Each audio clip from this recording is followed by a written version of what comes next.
구약성경 시편 1편 1편 길지 않기 때문에 여러분과 한 목소리로 천천히 한번 읽어보겠습니다. 시작. 복 있는 사람은 악인의 꾀를 따르지 아니하며 죄인의 길에 서지 아니하며 오만한 자의 자리에 앉지 아니하며 오로지 주님의 율법을 즐거워하여 밤낮으로 율법을 묵상하는 사람이다. 그는 시냇가에 심은 나무가 철 따라 열매를 맺으며 그 잎이 시들지 아니함 같으니 하는 일마다 잘 될 것이다. 그러나 악인은 그렇지 않으니 한낮 바람에 흩날리는 쭉정이와 같다. 그러므로 악인은 심판받을 때에 몸을 가누지 못하며 죄인은 의인의 모임에 참여하지 못한다.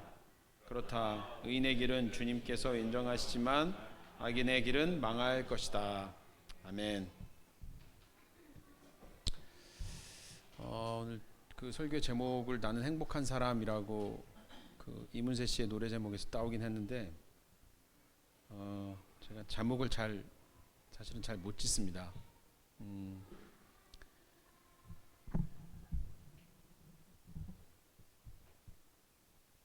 설교를 잘 들어주시기를 바랍니다.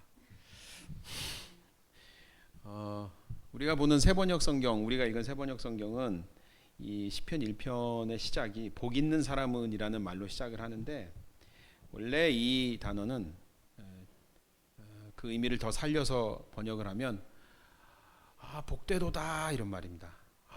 복된 사람이로다, 복 있는 사람이로다, 복 받은 사람이로다, 행복한 사람이로다, 이렇게 시작을 하는 거예요. 축하하는 의미, 이렇게로 시작을 합니다.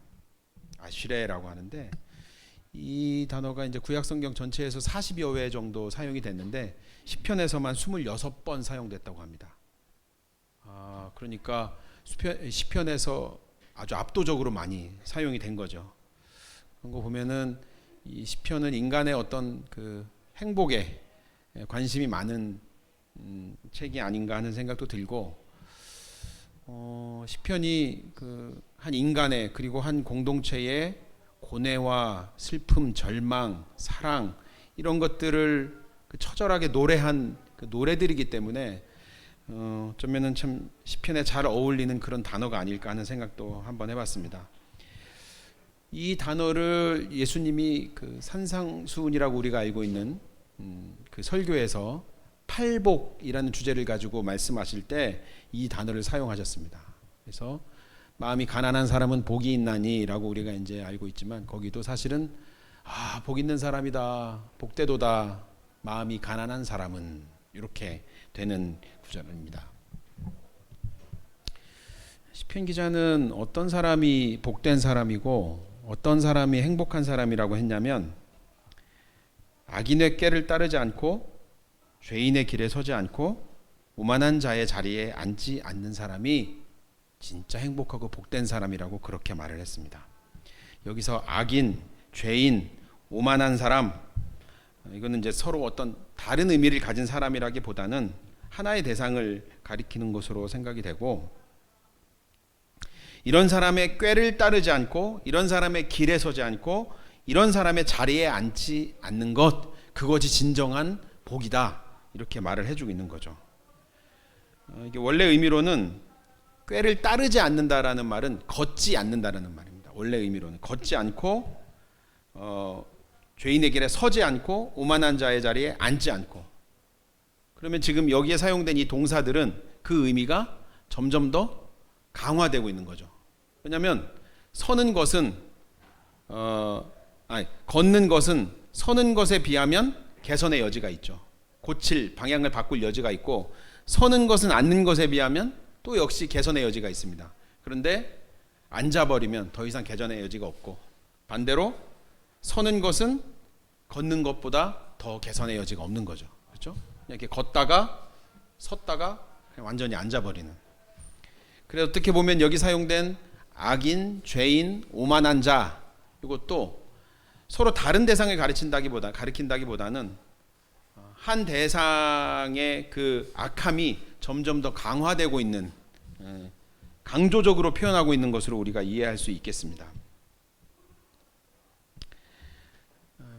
여기서 우리가 명심해야 될 것은 악인의 꾀를 따르지 않고 죄인의 길에 서지 않고 오만한 자의 자리에 앉지 않는 것 자체가 복된 것이라고 했다는 것이에요. 그러니까 그렇게 되면, 그런 사람은 그렇게 하면 복을 받을 것이다 라고 말한 것이 아니라, 그렇게 하는 것, 악인의 꾀를 따르지 않고 죄인의 길에 서지 않고 오만한 자의 자리에 앉지 않는 것, 그것 자체가 너무나 복된 것이다, 그것이야말로 복받은 사람이다 라고 말을 해주고 있다는 거예요. 그러면 악인, 죄인, 오만한 사람은 어떤 사람일까? 말의 뜻이 어렵진 않습니다. 우리가 그 이미지를 생각하면 그렇게 어렵지 않아요. 모두 다 어쨌든 하나님의 말씀을 듣지 않는 사람이겠죠. 다만 여기 이 시편 1편의 문맥에서 악인, 죄인, 오만한 사람은 어떤 대상을 가리키느냐, 어떤 사람이 악인이고 죄인이고 오만한 사람이냐 하는 것은 살펴볼 필요가 있겠는데요. 다음 절을 보면 그 의미를 우리가 명확하게 알 수 있습니다. 시편 기자가 악인의 꾀를 따르지 않고 죄인의 길에 서지 않고 오만한 자의 자리에 앉지 않는 사람이 복된 사람, 행복한 사람이라고 말하면서 오로지 주님의 율법을 즐거워하여 밤낮으로 그 율법을 묵상하는 사람이 진정으로 복된 사람이고 행복한 사람이라고 했습니다. 여기서 이렇게 주님의 율법이라고 한 것은 일반적으로는 1차적으로는 모세 오경을 가르치지만 더 확대된 의미로는 하나님의 모든 가르침과 하나님의 말씀이라고 우리가 그렇게 확대해서 생각할 수 있습니다. 그 하나님의 말씀, 하나님의 가르침, 우리가 성경으로 보고 있는 이 하나님의 말씀을 그것이 즐거워서 그것을 밤낮으로 묵상하는 사람이 복된 사람인 것이지, 그렇게 했을 때 복이 따라오는 것이다, 복을 받을 것이다 라고 말하는 게 아니라는 거예요. 그러면은 한번 이쯤에서 한번 생각해 볼 수 있겠죠. 그럼 나는 복된 사람일까? 어떤 분은 난 복된 사람이네 라고 하실 수도 있겠고, 그렇지 않을 수도 있겠죠. 여기 묵상하다라는 단어가 나왔는데, 이 묵상하다라는 말은 입으로 이렇게 읊조리고 중얼거리는 걸 말합니다. 작은 소리로 읊조리고 중얼거리는 것. 시편 119편에도 똑같은 단어가 나왔는데 거기는 읊조리다라고 번역을 해놓고 여기는 묵상하다라고 번역을 해놨어요. 왜 그랬는지 모르겠어요. 그 킹 제임스 버전을 따라서 그 의미를 살려서 이렇게 번역했다고 하기도 하는데, 어쨌든 이 묵상하다라는 말은 우리가 이렇게 딱 들으면 약간 관념적으로 들리잖아요. 뭔가 이렇게 머릿속으로 생각하는 그런 느낌이 드는데, 그것이 아니고 이 묵상하다는 단어는 하나의 행위라는 거예요. 입으로 읊조리고 중얼거리는 행위. 비슷한 단어가 이제 그 시편 19편에도 사용이 됐습니다. 그래서 거기에 보면 내 입술의 모든 말과 마음의 묵상이 주께 연락되기를 원한다라는 말이 있는데, 거기에서 마음의 묵상도 그냥 이렇게 마음으로 생각하는 것 정도를 말하는 것이 아니라 마음으로 계속해서 되새기는 것, 되뇌이는 것을 가리킵니다. 유대인들의 인식 속에는 여호와의 말씀은 입으로 읽는 것이다라는 그런 인식이 있는 거죠. 여러분 여호수아 1장에 나오는 내용을 알고 계실 텐데, 여호수아 1장에 보면 모세의 지도하에 요단강 동편에 왔다가 이제 모세는 죽고 하나님께서 그 여호수아의 지도력으로 이스라엘 백성들을 가나안 땅으로 데리고 오시는데, 가나안 땅에 들어오자마자 하나님께서 그 모세에게 주셨던 권위와 지도력을 여호수아에게 주시면서 당부하시는, 교훈하시는 말씀이 나옵니다. 거기에 유명한 말씀이 있는데 이렇게 된 말씀이 있어요. 이 율법책을 내 입에서 떠나게 하지 말며. 율법책을 어디서 떠나게 하지 말라고 했냐면 눈에서 떠나게 하지 말며가 아니라 율법책을 입에서 떠나지 말게 하며라고 했어요. 이해되시죠? 하나님의 말씀은 입으로 읽고 입으로 묵상하는 것입니다. 마치 우리가 어떤 감동적인 장면을 목격하거나 감동적인 영화를 보거나 기분 좋은 일이 생기면 계속 얘기하고 싶잖아요. 그것을 계속 생각을 하잖아요. 그죠? 그러다가 막 너무 좋아서 혼자서 막 중얼거리기도 하고, 만나서 뭐 집사님 뭐 이번 주에 뭐 이런 일이 있었어요 뭐 하면서 얘기하고, 수요일에 만나면 또 얘기하고, 주일날 만났는데 똑같은 사람에게 또 얘기하고, 그것이 너무 즐겁고 좋기 때문에 계속해서 입으로 말할 수밖에 없는, 표현해낼 수밖에 없는 그런 상태를 말하는 것이죠. 여호와의 말씀이 그렇다는 거예요. 그 말씀이 그렇게 좋아서, 그 말씀이 그렇게 즐거워서 그걸 계속 내 입으로 되뇌이고 중얼거리는 그 사람이야말로 친정 복받은 사람이다, 행복한 사람이다라고 시편의 행복론은 그렇게 시작이 되는 거예요. 보통 시편 1편을 많은 사람들이 시편 전체의 서론이라고 이야기를 합니다. 그래서 시편 전체가 가지고 있는, 말해주고 있는 가장 중요한 핵심적인 주제를 시편 1편에서 다루고 있다라고 말을 합니다. 그리고 이스라엘의 왕들이 그 대관식을 열 때 이 말씀을 시편 1편을 읽도록 했다고 해요. 그러니까 내가 이스라엘의 왕으로서 이스라엘의 지도자가 되었을 때 가장 중요하게 내가 생각해야 될 것이 무엇인지 라는 가르침을 계속 생각하게 한 것이고, 백성도 그것을 잊지 않고 기억하게 한 것이죠. 그렇다면 다시 앞으로 돌아와서 시편 1편에서 말하는 악인, 죄인, 오만한 사람은 어떤 사람인가요? 하나님의 말씀과 하나님의 가르침을 좋아하지 않는 사람이에요. 당연히 그것을 입에 올리지도 않고 그대로 행하지도 않는 사람입니다. 시편에서 말하는 복된 사람하고는 거리가 아주 먼 사람이죠. 겉으로는 어떤 형편으로 살아갈지 모르지만, 어떤 화려한 모습을 하고 있을지 모르지만, 시편의 관점에서는 그 사람은 전혀 행복한 사람도 아니고 복된 사람이 아니라는 거예요. 진정한 복은 오로지 여호와의 말씀을 즐거워하고 그 말씀을 묵상하며 늘 입에 올리는, 한마디로 하면 여호와의 말씀과 함께하는 삶인 겁니다. 이런 사람을 가리켜서 비유를 들어서 뭐라고 말했냐면 시냇가에 심은 나무 같다 그랬어요. 시냇가에 심은 나무. 재밌는 것은 시냇가의 나무라고 하지 않고 시냇가에 심은 나무라고 했어요. 심은 사람이 있다는 거예요. 누굴까요? 여호와 하나님이시겠죠. 이 시냇가에 심은 나무라는 이 표현은 구약 성경에서 한 10번 정도 사용이 됐는데 거의 다 이스라엘을 가리켜서 사용이 됐어요. 하나님께서 이 이스라엘을 가리켜서 마치 시냇가에 심으신 나무 같다고 성경에 그렇게 표현을 했다는 거예요.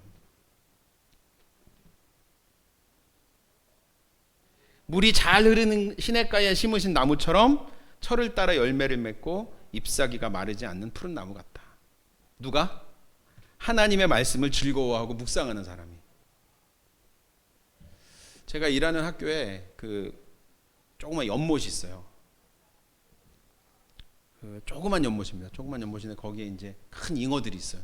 그 잉어들이 하루 종일 하는 일이 아무것도 없어요. 얘들은 그냥 이 연못 이쪽 끝에서 몸을 유유히 흔들어가면서 저쪽 끝에 갔다가 거기서 막 수초 밑에 막 뿌리에 있는 뭔가를 막 또 뜯어 먹어요. 그리고 또 쭉 유유히 또 딱 가요. 하루 종일 그것만 해요. 정말 제가 걔들을 이렇게 점심시간에 밥 먹고 가서 이렇게 보면서 정말 넌 진짜 세상에서 팔자 제일 좋다 너는. 가끔 그 황새 한 마리가 학교 그 연못 옆에 건물 옥상에서 이렇게 긴 부리로 이렇게 보고 있다가 슉 내려와요. 연못가로. 그러나 아무 걱정이 없어요. 왜요? 그걸 본 경비반장님이 와가지고 새총으로 황새를 쫓아버려요. 인간이 보호해줘요. 그 잉어들은. 근데 그 연못 옆에 보리수 나무가 한 그루 있어요. 보리수 아세요 여러분? 네. 하여튼 일부에 계신 분들은 모두 다 보리수를 아는 분들이었어요. 네. 보리수 모를 수 있죠. 지금 약간 지나긴 했는데 요거보다 약간 이런 식에 가면은 보리수 나무에 불이 붙은 것 같아요. 그 연못 옆에 보리수 나무에 보리수가 빨갛게 익었는데 이게 얼마나 많이 달렸는지 진짜 이 멀리 떨어져 봐도 그냥 새빨개요 나무가.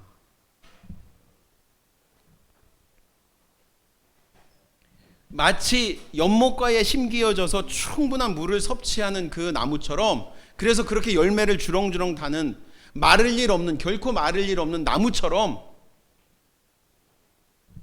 여호와의 말씀을 즐거워하고 그 말씀을 묵상하는 사람이 바로 그와 같이 복된 사람이라는 거예요.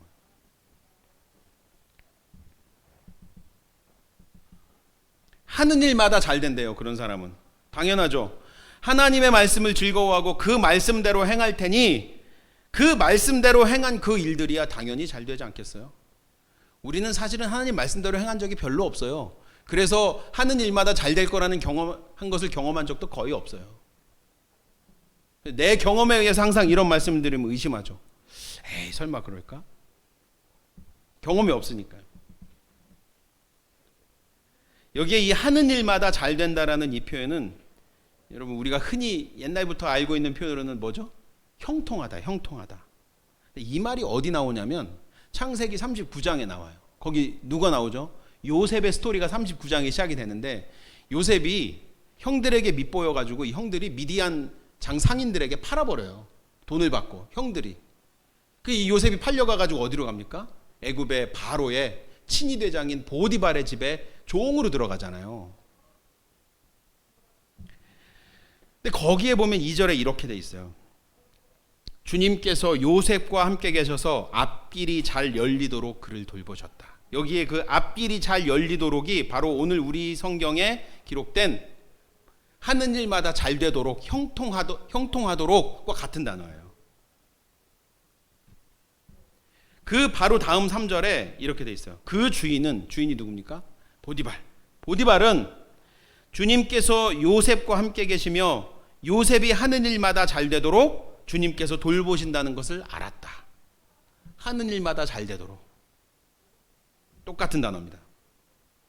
그리고 나서 요셉에게 무슨 일이 일어나죠? 보디발의 아내의 유혹을 받는데 요셉이 그것을 뿌리치죠. 그래서 억울한 누명을 쓰고 감옥에 갇히게 되는데 그 장면에도 이 말이 똑같이 사용됐어요. 23절에 보면 이렇게 되어 있습니다. 간수장은 감옥 안에 있는 죄수를 모두 요셉에게 맡기고 아무것도 간섭하지 않았다. 그렇게 된 것은 주님께서 요셉과 함께 계시기 때문이며 주님께서 요셉을 돌보셔서 그가 하는 일은 무엇이나 다 잘되게 해주셨기 때문이다. 여기에도 똑같은 단어가 사용이 됐습니다. 근데 여러분 이 세 절에 공통점이 있어요. 하는 일마다 잘 됐다라는 표현이 사용된 것, 형통하였다라는 그 말이 사용된 것 말고 또 공통점이 있습니다. 그게 뭔가요? 여호와께서 주님과 함께 계셨고 그를 돌보셨다는 말이 똑같이 나와요.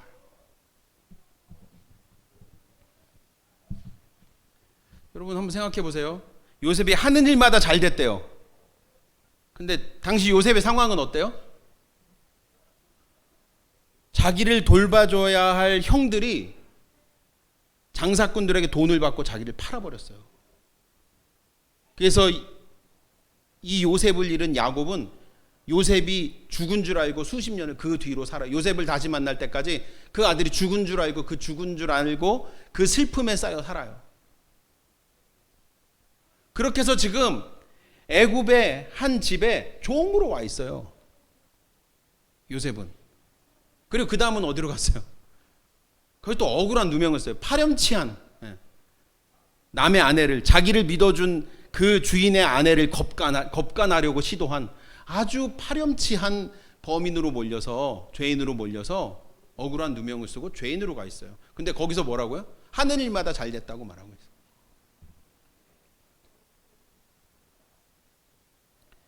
하나님이 거기서 요셉과 함께 계셨고 그를 돌보셨다.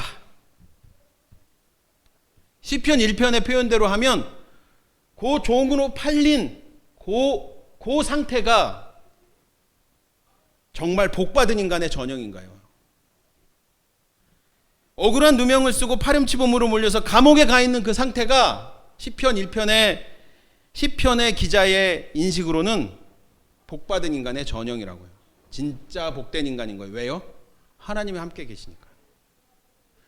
죄인인지 감옥에 있던지 종이던지 파렴치범으로 몰렸던지 형들에게 팔렸던지 그게 문제가 아니고 하나님이 그와 함께 계시기 때문에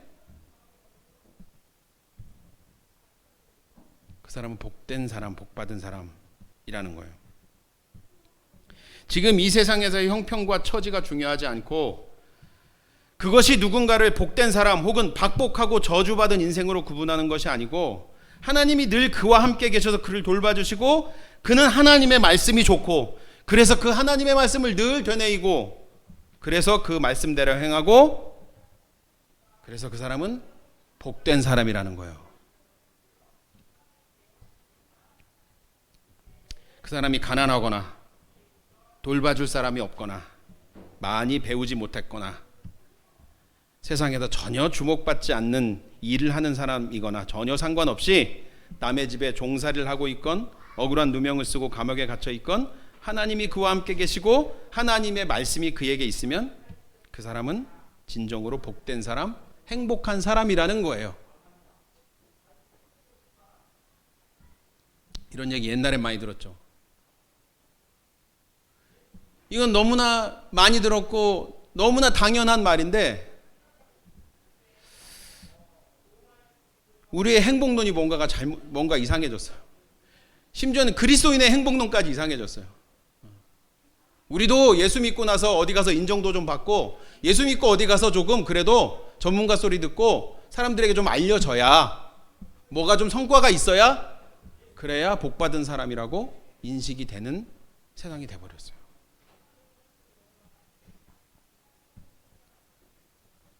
세상은 그럴 수 있죠. 세상은 그럴 수 있죠.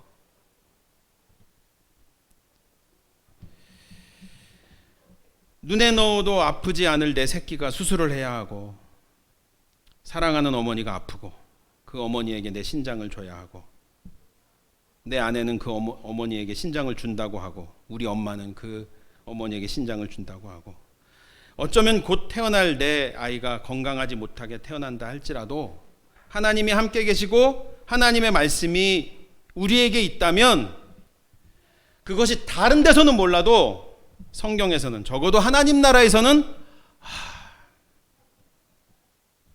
진정한 복이고 행복이다 라는 겁니다. 제 이야기가 아니고 성경의 이야기입니다. 시편 기자는 악인의 운명에 대해서도 노래했습니다. 악인은 바람에 흩날리는 쭉정이 같다고 했어요. 바람에 흩날리는 쭉정이. 이 이미지는 어떤 이미지냐면, 우리가 곡식을 탈곡하고 나면, 역시 일부에서는 뭐 다 이해하시는 분들이었어요. 곡식을 이렇게 거두면 곡식을 분리해내잖아요. 근데 곡식을 감싸고 있는 껍데기가 있잖아요. 이 껍질은 같이 먹을 수 없으니까 탈탈 털어요. 분리될 때까지 탈탈 털어서 이 알맹이와 이 껍데기를 분리를 합니다. 어떻게 하죠? 바람이 부는 데 서가지고 이렇게 옛날에 이게 키질이라고 했는데, 키라는 게 있었어요. 이렇게 오줌 싸면 그거를 이렇게 머리에 쓰고 옆집에 소금 받으러 오게 시켜요. 저도 생생하게 기억하고 있어요. 천일염이죠. 웃자고 한 거예요. 키가 없으면 어떻게 하냐면, 이걸 뭉탱이로 이렇게 탈탈 털은 걸 이렇게 손으로 이렇게 담아가지고 확 던져요, 위로. 그럼 바람이 불면서 가벼운 껍데기는 다 나가 떨어지고 알맹이만 여기 똑똑 떨어지는 거죠. 마치 그렇게 나가 떨어지는 그 쭉정이 껍데기처럼 악인의 운명이 그렇다는 거예요. 이 바람에 날리는 껍데기라는 이 표현은 구약 성경에서 하나님을 거역해서 하나님의 심판을 받는 대상들에게 비유로 많이 사용된 표현이에요. 여기서 그래서 이 바람이라고 하는 것은 하나님의 심판을 상징을 합니다. 그래서 바로 뒤에 이어지는 5절에 보면, 악인은 심판받을 때에 몸을 가누지 못한대요. 왜요? 하나님의 바람이 부니까. 심판의 바람이 불 때 몸을 가누지 못하고 서 있지 못하는 거예요. 궁극적으로 악인의 길은 멸망할 것이라고 그렇게 말합니다.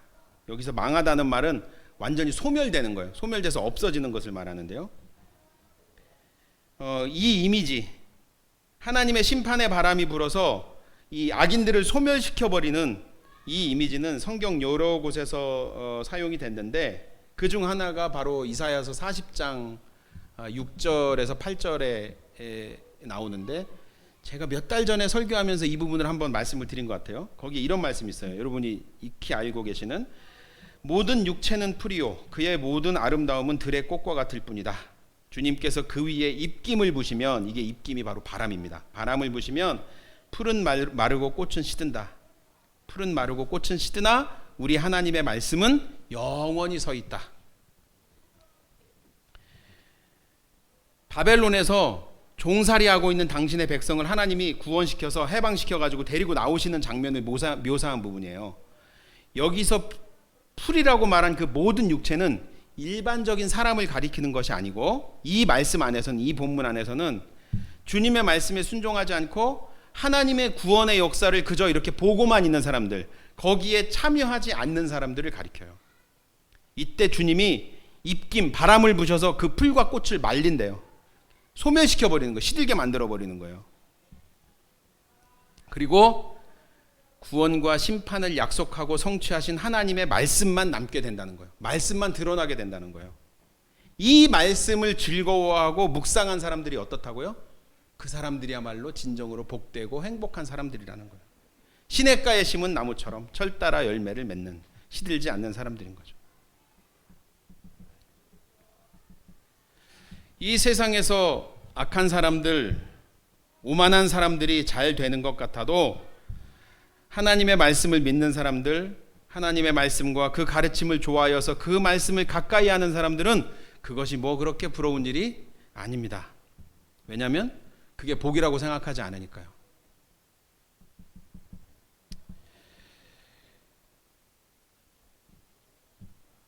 가끔 부러울 때가 있긴 있죠. 어쩔 때 너무 고생스럽고 너무 고될 때, 하나님 안 믿는 사람들은, 혹은 악한 사람들은 되게 고생 안 하고도 잘 사는 것 같은데 왜 내 인생이 이렇게 고달프기만 한가 하는 생각이 들 때도 있어요. 그럴 때 잠시 잠깐 부러울 때도 있죠. 그래서 욥 같은 사람도 욥기 21장에 보면 자기를 막 공격하는 친구들에게 뭐라고 항변을 했냐면, 야, 악한 사람들이 바람에 날리는 겨와 같다는데 진짜 그렇게 된 적이 있냐? 있긴 하냐? 라고 항변을 하는 부분이 나와요.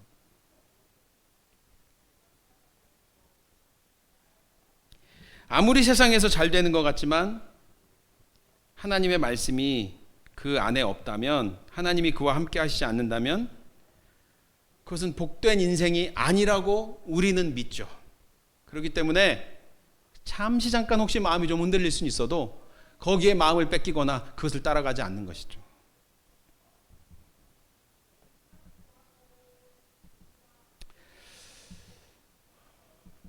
저는 저의 두 아이, 이 두 자녀들이, 아이라고 하면 안 돼, 다 성인이니까, 저의 그 두 자식들이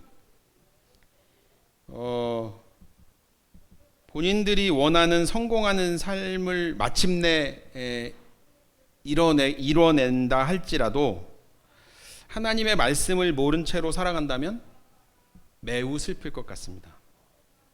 그래서 매일 저희 두 아이들을 위해서 매일 기도합니다.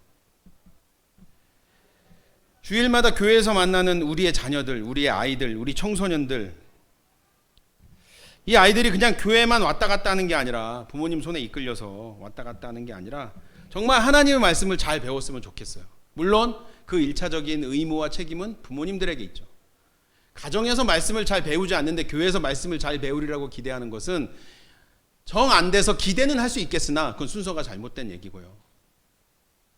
하나님의 말씀은 원래는 부모님에게 배우는 것입니다. 우리 아이들이 정말 하나님의 말씀 잘 배웠으면 좋겠어요.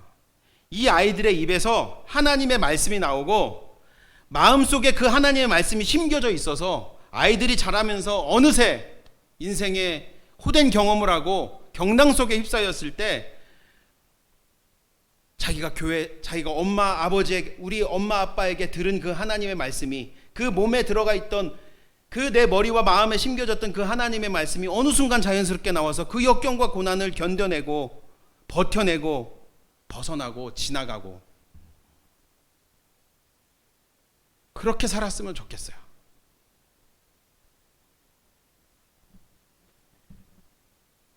우리 아이들이 정말 그렇게만 자랄 수 있다면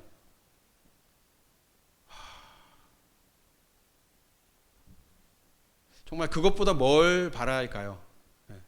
그것보다 더 잘 되길 바라는 것은 너무 욕심이고, 그 두 가지를 다 가질 수 있다고 생각하는 것도 부모만의 욕심이고.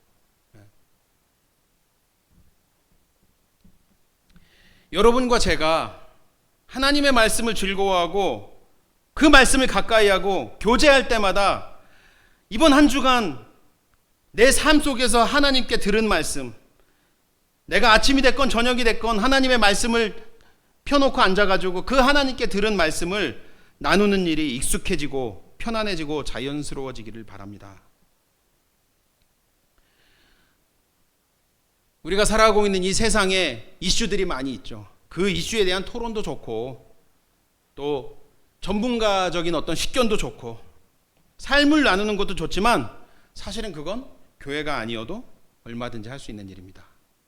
교회가 아니어도 더 잘하는 사람들도 많아요.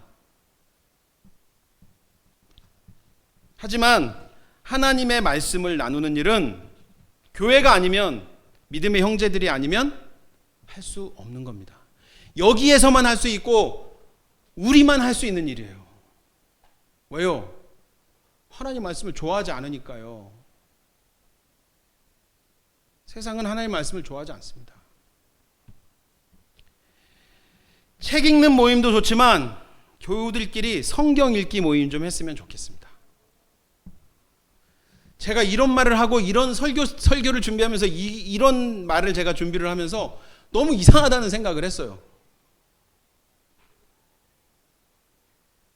우리뿐 아니라 어디든 마찬가지입니다.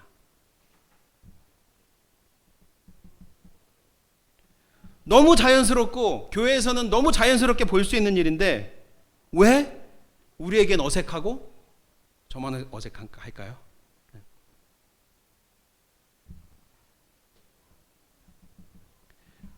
목사님의 설교 말씀을 듣고 감동받는 것도 좋고 목사님의 성경 해석을 듣고 감탄하는 것도 좋지만 우리가 삶 속에서 하나님의 말씀을 가까이 하고 그 말씀을 우리가 묵상하면서 우리가 듣고 우리가 깨달은 그 마음에 박힌 말씀이 있지 않습니까? 여러분 한번 생각해 보세요. 그런 때가 다 있으실 거예요. 설교 시간에 들은 그 성경 말씀, 그 말씀이 너무 강렬하게 내 마음에 박혀서 며칠 동안 그 말씀을 생각하게 되고 집에 돌아가서도 그 말씀을 생각하며 내가 성경책 한번 더 떠들어보고 그냥 왠지 그 말씀 생각하는 것 때문에 힘이 되고 좋아지고 그런 경험이 사실은 다 있어요. 그런 경험을 하는 사람들이 모인 곳이 바로 교회라고요. 여러분과 제가 주일날 모여서 해야 될 일이 그거라고요.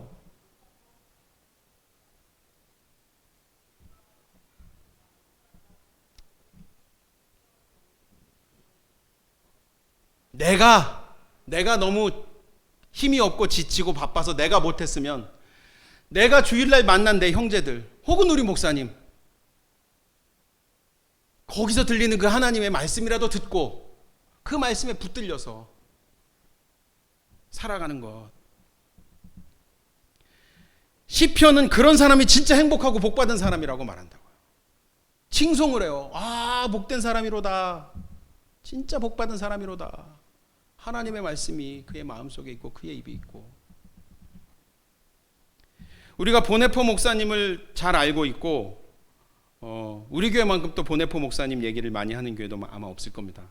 대부분의 보수적인 교회에서 보네포 목사님은 매우 위험한 사상을 가진 사람이기 때문에 그렇습니다. 우리가 알고 있는 보네포 목사님은 살아있는 지성, 살아있는 양심, 천재 신학자. 얼마든지 안정되고 유망하고 명예로운 자리에 있을 수 있음에도 고국의 안타까운 현실, 히틀러가 버리고 나치 정권이 버리고 있는 참혹한 현실에 견디다 못해 몸으로 목숨으로 싸우고 투쟁하고 마침내 순교한 아주 훌륭한 분으로 우리가 알고 있죠. 그러나 그 보네포 목사님이 그 순교의 현장으로 뛰어들어갈 때 사실은 그를 사로잡고 있는 말씀에 의해서 거기에 뛰어들어갔다는 사실을 우리는 많이 알지 못합니다. 그 당시에 보네포 목사님은 미국의 유니온 신학교에 계셨습니다. 거기서 학생들을 가르치기도 하고 연구도 하였습니다. 거기서도 보네포 목사님은 매우 인기가 있었고 인정을 받았어요. 열심히 신학을 가르치고 시간이 나면 할렘가에 가서 흑인들을 섬기는 일을 하였습니다. 그러나 고국의 참혹한 현실, 나치 정권이 벌이고 있는 참혹한 그 행태들을 보면서 이분들 가슴 아프고 괴로웠는데 어느 날 습관을 따라 성경을 읽다가 디모데후서 4장 21절을 읽게 됐는데 거기에 이런 말씀이 있습니다. 바울이 감옥에서 디모데에게 편지를 쓰면서 너는 겨울이 되기 전에 속히 오라, 속히 나에게 오라 하는 그 말씀, 그 뻔하고 아무렇지 않은 그 말씀, 얼마든지 지나쳐버릴 수 있는 그 말씀, 그리고 그분은 성경을 그런 식으로 읽지도 않는 분인데 이상하게 그 말씀이 그날 이후로 며칠 동안 그분의 마음의 뇌리에 박혀서 그분을 따라다녔어요. 그리고 마침내 모든 미국의 친구들이 만류하고 학교가 나서서 만류하는데도 불구하고 그 말씀이 너무 괴롭고 그 말씀이 따라다녀서 독일로 다시 돌아가서 히틀러 암살 작전에 뛰어들었다가 결국은 붙잡혀서 한 2년 정도 수감생활 하시고 돌아가셨죠. 시편 1편에 의하면, 시편 기자의 신앙에 의하면 보네포 목사님은 정말 행복하고 복받은 분입니다. 그분이 천재신학자라서가 아니라 지금까지 그 명성이 유지되고 지금까지 그분이 쓴 많은 설교와 책을 사람들이 읽고 있어서가 아니라 여호와의 말씀에 사로잡혀서 자신의 인생을 거기에 투신했기 때문이죠. 요 며칠간 요새 계속 제 마음속에 문득문득 떠오르는 문장이 있습니다. 필립 얀시라고 하는 분이 쓴 유명한 책의 제목이기도 한 내 안에 하나님이 없다입니다. 일이 끝나면 창고에서 샤워를 하고 도서관으로 도장을 찍고 도서관으로 갑니다. 거기 앉아서 성경을 펴고 있는데 너무 졸려서 내가 지금 성경을 묵상하는 건지 어떤지 모르고 졸다가 또 정신 차렸다가 졸다가 정신 차렸다가 그렇게 성경을 읽습니다. 이번 한 주간은 설교 준비 때문에 또 그 어느 때보다도 성경을 또 열심히 읽었습니다. 하지만 나를 사로잡는 말씀이 없어요. 바꿔 말하면 제가 좀처럼 하나님의 말씀에 사로잡히지 않는 겁니다. 성경을 읽어도 마음에 들어와 박히는 말씀이, 나를 흔들고 사로잡는 말씀이 없는 거예요. 들리지를 않는 겁니다. 여러분이 믿으실지 모르겠지만 저는 이런 일로 꽤나 괴로워하는 사람입니다.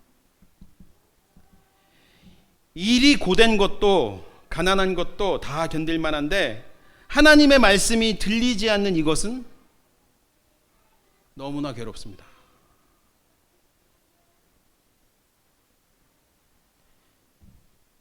한 절만이라도 들리면 그 한 절을 내가 붙잡고 며칠은 살 수 있을 것 같아요. 기쁨 속에. 작년엔 그렇게 살았던 것 같아요. 작년에는 정말 내가 정신을 바짝 차리지 않으면 제가 어떻게 될지 모르겠다는 생각 때문에 더 하나님의 말씀을 집중해서 붙잡았습니다. 매달렸어요. 시편 1편부터 쭉 읽기 시작해서 어느 한 구절이 제 마음에 박히면 그 한 구절을 잊어버리지 않기 위해서 써놓고 하루를 지내다가 그 말씀을 떠올려보고 정확히 기억이 나지 않으면 다시 성경을 떠들어보고 시편 한 편이 넘어가는데 때로는 일주일이 걸리기도 하고 2주일이 걸리기도 하고 그랬던 것 같아요. 그런데 그렇지가 않아요. 지금은. 그렇게 저를 지탱해주고 저를 살게 해주고 저에게 생명력을 줬던 그 하나님의 말씀,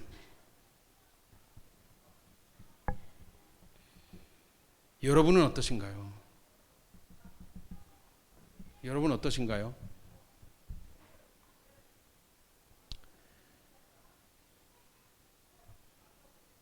너무나 우리는 다양한 많은 이유를 갖고 있는 게 익숙해요. 나는 이래서, 나는 이런 것 때문에. 정말 정작 하나님을 믿는데도 그 하나님의 말씀에 붙들려서 그 하나님을 묵상하는 사람이, 즐거워하는 사람이 정말 복받은 사람이라고 말하는 것을 너무 잘 알고 있는데도 우리는 그 말씀을 외면하는 너무나 많은 이유를 가지고 있다는 거죠.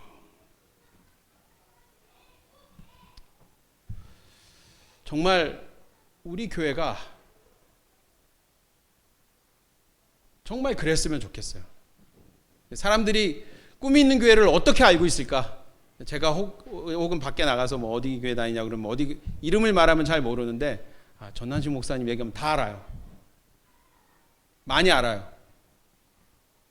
저는 우리 교회가 훌륭한 목사님과 같이 있는, 함께 있는 교회로 알려지는 것도 좋지만 그 교회는 하나님의 말씀이 살아있고 그 교회 교인들은 하나님의 말씀으로 교제하는 일에 매우 편안하고 익숙하고 자연스러운 교회라는, 우리 교회가 그렇게 인식됐으면 좋겠어요. 그 교회 교인들은 하나님의 말씀을 사랑하는 사람들이고 그 하나님의 말씀에 붙들려서 그 말씀에 순종하며 사는 사람들이다라는, 우리 교회가 그렇게 인식이 됐으면 좋겠어요.